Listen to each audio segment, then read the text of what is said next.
I'm Daryl, your AI host at AI Pro Photography. Today, AI headshots versus a real photographer. Which one actually looks better? AI headshot apps are everywhere.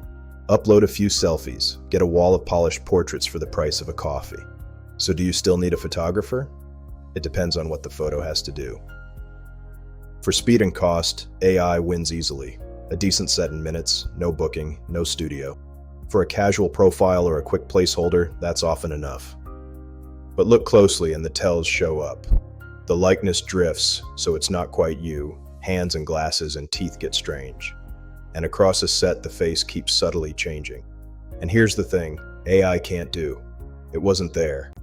It never caught your real expression, your posture, or the way the light actually fell on your face that day. A real photographer gives you a guaranteed likeness, direction on posing and expression, and a consistent, authentic result that people instinctively trust. So the honest answer, AI headshots are great for fast and low stakes, and they're improving quickly. But when the photo really represents you, a senior profile, acting, your brand, a real photographer still wins on likeness and trust. Use AI as the quick option, not the replacement when it counts. For more real-world AI photography tests, visit AIProphotography.com.